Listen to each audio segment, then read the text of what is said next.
दंडवत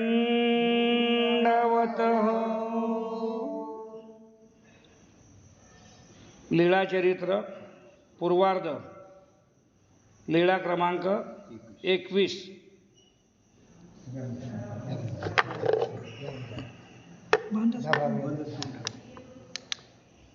अवस्था स्वीकारू। अवस्था स्वीकारू म्हणजे सर्वज्ञ श्री चक्रधर स्वामी ज्यावेळेस पूर्वार्धामध्ये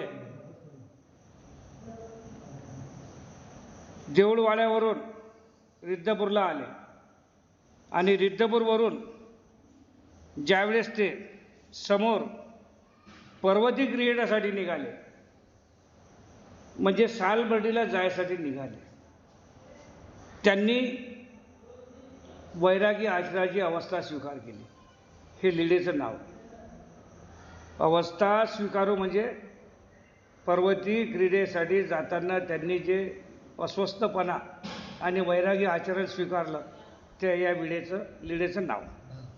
मग गोसावी अवस्था स्वीकारिली, श्रीमूर्तीवरी उदास्य स्वीकारिले। गोसावी यांची घनी पिटिली येशी, श्रीमूर्ती गोसावी यांची वाटे जावे याची प्रवृत्ती, तरी वाटी बीजे करीती। सर्वज्ञ श्री चक्रधर स्वामी जसं घनानं पिटून पिटून पिटून पिटून लोहार जसा सलाग गोल करते तसं त्यांचं शरीर झालं होतं। पिळून पिळून जसं लोखंड होते गोल लटकलं तसं त्यांचं शरीर झालं होतं। गोसावी यांची वाटे ज्यावयाची प्रवृत्ती, तरी वाटे बीजे करीती। सर्वज्ञ ज्यावेळेस त्यांना कुठं जायची प्रवृत्ती होती, त्यांच्या मनात असं यायचं की आता आपल्याला इथं जायचं, त्यावेळेस ते तिथून निघून जात होते। वाटे बीजे करावे याची प्रवृत्ती नाही। कधी कधी त्यांच्या मनात असं वाटत नाही आपल्याला इकडे जायचं नाही, तर त्या ठिकाणी ते जात नव्हते। अरण्यामध्ये बीजे करीती। गोसावी यांचे वस्त्र काठी येशी गुंपे, ते फाटोनी काटे याशीची जाये। सर्वज्ञ ज्या टाइमला रस्त्यानं चालत होते, काट्या कोपऱ्यात दगड वाटी इथून ज्यावेळेस जात होते, तर जाताना त्यांचं अंगवस्त्र जे होतं ते अंगवस्त्र काट्याने लटकून जायचं। ते जर काट्याने लटकलं तर ते तिथून आपल्या हातानं ते वस्त्र काट्याचं काढत नव्हते, जशीची तशी उभे राहत होते। कालांतरानं हवा येईल, तुफान येईल किंवा ढोरं चालणारे ढोरं वासरं कोणी येतील आणि कोणी माणूस कोणी व्यक्ती जर आला तर तो त्यांचं काढील तरच, अन्यथा तोपर्यंत ते तिथं जागच्या जागीच उभे राहत होते। ऐसे अवघे वस्त्र फाटोनी काठी याशीची लागे। असं करता करता त्यांचे वस्त्र कुठे चिंदी फाटे, काही फाटे, कसं फाटे। बाया बोलू नका,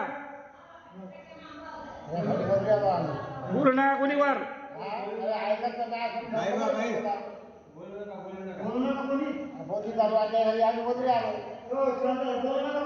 असं करता करता त्यांच्या जसं उंदराली एखादी धाग्याची भेटला, तो इथून तिथं तिथून तिथं नेता नेता नेता फिरता फिरता तो एक एक धागा करता करता शेवटी पाहिजे आपल्या धागात एक तोंडात राहिला।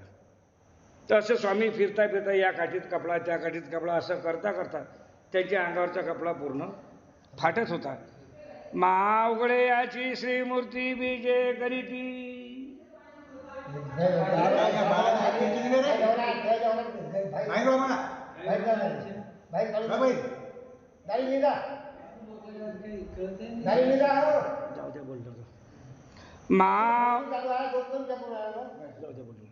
मावगडी याची श्रीमूर्ती बीजे करीती। मग तो वेळ असा यायचा की सर्वज्ञ श्री चक्रधर स्वामींच्या शरीरावरचे जे कपडे आहेत ते काट्यात लटकू लटकू पूर्ण फाटून जात, की अशी अवस्था आहे की मावगडी याची श्रीमूर्ती बीजे करीती। पूर्ण निवस्त्र, अंगावर कोणताही कपडा राहत नव्हता, अशा अवस्थेत ते चालतच होते, पण त्यांचं जे कर्तव्य होतं ते पार पाडत होते। मग कोणी आला गेला, कोणी पाहते अरे पाऊस मग कोण आपल्या अंगावर पदर द्यायचा, काही द्यायचं, कसं द्यायचं. तर तो कपडा त्याने अंगावर दिला, त्याने तो परिधान करायचा. गोसावी यांचा वाहे प्रदेशी काठी याची ओरखडे जाती. तर गोसावी तिथं रस्त्याने चालत चालत असताना काठी, कूप, जुळूप, हिवराचं झाड, काठीचं झाड हे त्याले असे फराटे लागत होते. तर फराटे लागत होते, त्याच्या अंगाने पूर्ण असे नखोरे येत होते. जसं आपण बोकसतो की नाही, असे नखोरे पूर्ण येत होते काठीचे. ते तर सुधाचे बिंदू निगती. तर जिथं जिथं ते काटे टुचत तिथं रक्त निघत जाईल. तर रक्त निघल्यानंतर रक्त निघलं की ते जसं आपण सकाळी सकाळी वावरात जातो तर हराय असते ना, गवत झाडं आपलं शेतात पाणी, तर ते जसं दव बिंदू म्हणजे आपण दळ पडला तर तो दळ पडल्यानंतर ज्या टाईमला सकाळी सकाळी सूर्यकिरण पडतात, तर सूर्यकिरण पडतात तर ते जे थेंब असतात ते दुरून पाहिले आपण कसे चमकतात, त्याप्रमाणे त्यांच्या अंगावरचं जे रक्त जे बाहेर निघत होतं ते थेंब थेंब असे असे गाठा गाठा ज्या बनत होत्या त्या एखाद्या सोन्या नाण्या चांदीच्या दागिन्याप्रमाणे त्या अशा चमकत होत्या. त्यांच्या अंगावर जे थेंब जमा होत होते ते श्रीमूर्तीवरी वाळती. ते रक्त निघत जाय त्या श्रीमूर्तीच्या स्वामींच्या अंगावर जागच्या जागेत वाहून जाय आणि तिथं तो थेंब पकडत जाय. जैशी का माणिके मोतिये रत्ने खेव दिली असती. जसं काही त्यांच्या अंगावर जशी एखादी सवाशीन बाई असते, नवी नवीले दुल्हन असते किंवा महालक्ष्मी असतात, त्यांना कसं आपण सजवतो मस्त सजून धजून. का कोणी म्हणजे बाबा काय हे सवाशीनबाई काय मस्त सुंदर दिसून राहिली, पुरे जशी महालक्ष्मीसारखी सजवली. तसं त्यांच्या अंगावर जे रक्ताचे ते थेंब येत होते ते थेंब हिरे मोती याच्यासारखे त्यांच्या अंगावर ते शोभिवंत दिसत होते. कशाचे? रक्ताचे थेंब. तैसी वाहू प्रदेशी मिरविती जैसी पन्नरयावरी टिक्य एसी मिरवती. तर ते रस्त्यानं चालताना त्यांच्या अंगावर जे असे ते दवबिंदू सारखे जे रक्तासारखे ते सोने चांदी दाग दागिने मौल्यवान असं वाटे. जसं दुरून जर पाहिलं तर यांच्या अंगावर जसे काही आपण हे सजवले आहे का, इतकी सुंदर मूर्ती होती ती.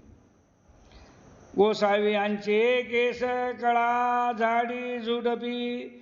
ते गोसावी यांच्याशी सोडवावे या प्रवृत्ती नाही. ते चालत असताना त्यांचे जे केस होते असे इथून केस होते इथून केस होते, तर ते चालता चालताना जसं आता आपण कुठं झाडा झुडपात जातो शरीर असं सुकून जातो की नाही, तसे लावण्या पडून गेले. झाडात जर त्याचे केस लटकले ते केस काढत नव्हते, ज्याच्या त्याच अवस्थेत उभे राहायचे. तर जोपर्यंत हवा येईल हवेनं हालतील तर ते निघतील, किंवा कोणी येईल आणि म्हणेन अरे या थोर पुरुषांचे केस काठीत लटकले ते काढून देतील, तेव्हा निघतील, नाहीतर स्वतः हातानं ते काढत नव्हते.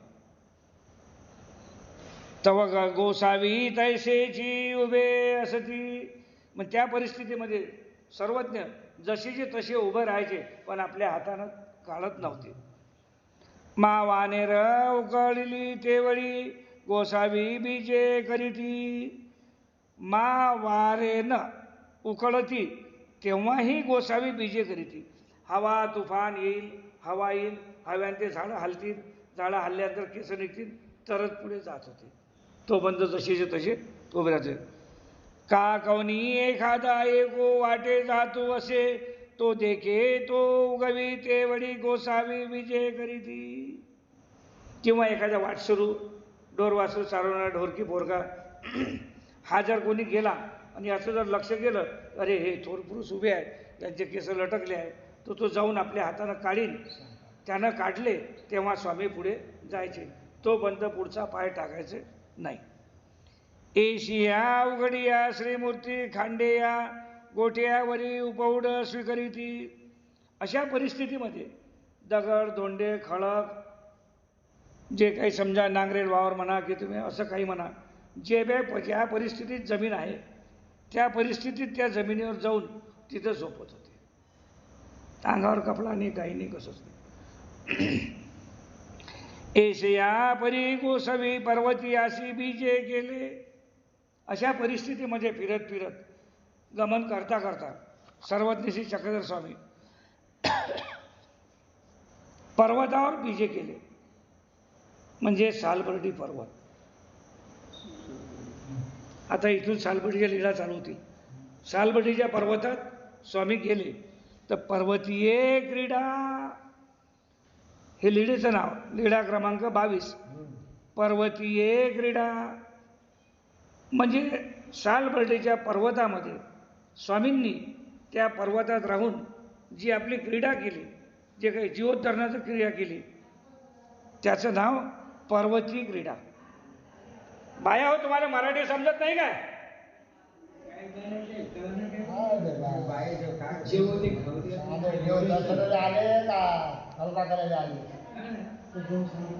एशिया उघड्या श्रीमूर्ती खडे गोठे अंतू उपहुड स्वीकारिती.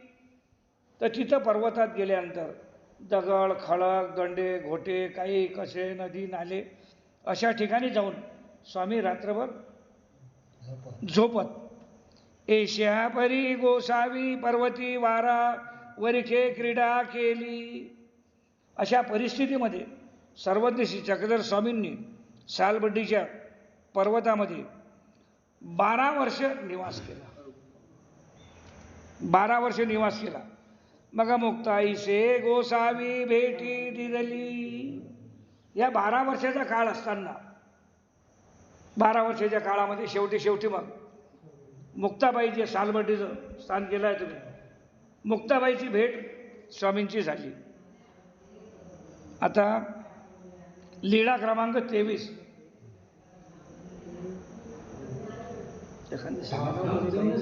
तेटी जाऊन समजून सांगा.